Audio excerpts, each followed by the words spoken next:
Back to my page. Today I'm going to be working with Jubilee, and Jubilee will be 2 in actually a week. I'm going to start introducing what it would be like for her to start putting weight on the back. So for me to start getting on her back.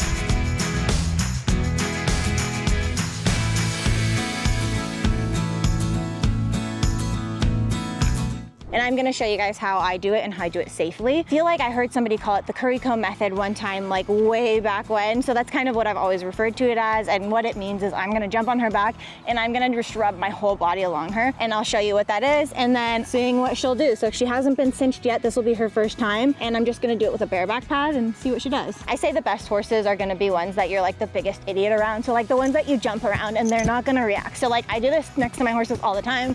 Like stuff like this, just being an idiot, because I don't want her to ever be stupid. I don't want anybody to ever jump next to her and she's like, freaks out. But I start next to her back and I'm just literally, I'm gonna brace myself on her back. I like to do it well away from their back feet, because if she decides to kick out at me and I'm right here, that's not gonna be fun for me. So I kind of stick closer to her withers right here, and I'm gonna put my other hand on her hip and I'm just gonna jump next to her and see what she does. And if she doesn't really react, I've been kind of doing this for about a week with her, not letting her step off. And it's okay if she turns, and I'm gonna just let her know that this is still the easiest thing to do, is just standing here. Like if she keeps reacting, I'm gonna make her lunge, and I'm gonna make the easy thing being to just stand here. The hard thing, you keep moving, we're gonna work. So if she wants to keep moving, that's fine. And you're just gonna work until you just wanna stand here. And she does good. Okay. So after I've kind of jumped around her and I've made sure, and if your horse has reacted to this, do not move on to the next step until you know that they're comfortable with that. So if she was being all crazy and being super reactive, I don't want to jump on her back and die. So do that until they're comfortable. Don't punish them if they're not behaving well. I mean, she's just a baby. I don't expect her to be so well behaved. But when we're ready to move on to the next step, I don't like to have her head tilted this way because she could very easily bite me. So I'm gonna switch my lead rope to the other side, and I'm gonna kind of keep a little pressure to her head that way. Because again, I don't want her to lean this way and bite me if I suddenly put pressure on her back and she doesn't like it. So with the same idea, we're gonna jump, and we're actually gonna jump on her and put body weight and then see what she does. But then again, I have good control, and this is the best way to introduce body weight, because if she reacts, I can just jump off. And if she's just moving, that's okay. Good girl. And if she just kind of stands there, I'm literally just gonna take my legs and I'm gonna rub them on her body. Good girl. And I'm gonna rub my hands, and I kind of slid off there. And I did let her smell me because I know she doesn't bite, but I also do that with every horse where I just have the lead rope and I have tension this way, because you never know who's gonna bite because they don't like that body weight and that pressure. They've never had it before, they're just babies. But she did super well, so as her reward, I'm just gonna let her be done and relax for a second and let her know you just gave me a really good answer. Like I said, this has been just the easiest baby I've ever had to train. When I first did that on Storm, she tried to buck me off, which is why that's how you introduce body weight. You want to do that until they're comfortable with it, because I mean, if I were to swing a leg over her and she freaked out, I have nowhere to go but hit the ground or desperately try to stay on. But if she did something here, it's fine because I can just hop off and I'm gonna land on my feet. So we're gonna do it again. I'm gonna try to get a better grip on her this time and kind of show you how I move my legs around her and my arms. So we're just gonna again start by jumping. There's some horses playing over there and she's being kind of watchy with them, but that's okay. And we're gonna jump on. And if she walks, that's okay. Good girl. And then you just take your legs and you're gonna rub your whole body. Girl. Good girl. And I'm rubbing my hands on her, and I'm just gonna keep rubbing my legs. She's just like the easiest 2-year-old I've ever met in my life. I've never had a horse react so well to jumping on them like that for their first time. I'm gonna flip her leader up to the opposite side, grab a hold of her mane, put a hand on her hip, jump, make sure she doesn't go anywhere, and we're gonna jump on.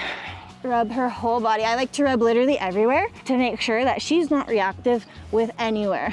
I'm kind of give her taps, kind of show her that this is what it's gonna be like when my leg's actually on her.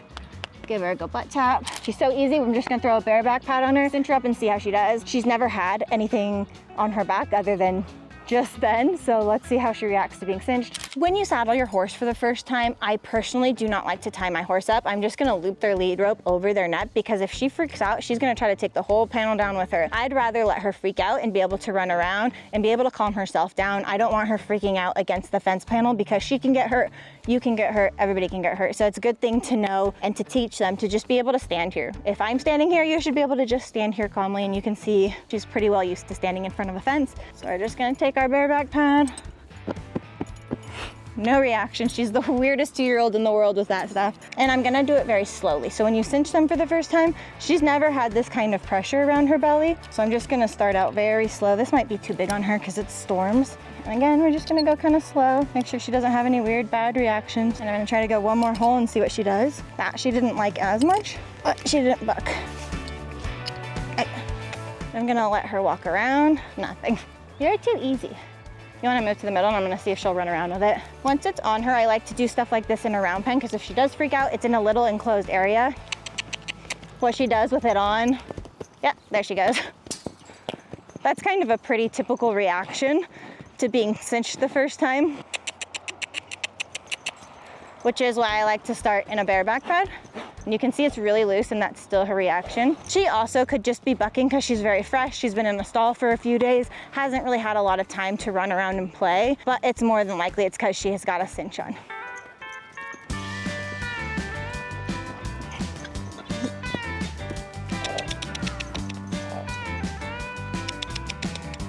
Oh. Girl. And there's the importance of teaching your horse vocal cues because she heard the word ho and she stopped immediately. So groundwork when there's this little, like there's not too much that you can teach them. I usually like to take it really slow, but she's been so easy. It's been really hard for me not to move a lot faster and remember that she's not even 2 yet. As you can see, she's doing incredibly well and I'm so proud of like how much progress she's made. All right, guys, thank you so much for coming back to my channel. The next time I do a video with her, I will probably actually put a saddle on for you guys and see what she does. So I can't wait to show you guys her progress in the next video, but I hope you all have a wonderful day. If you have any questions about anything I showed you guys today, please make sure you drop those in the comments. Have a good one. Bye.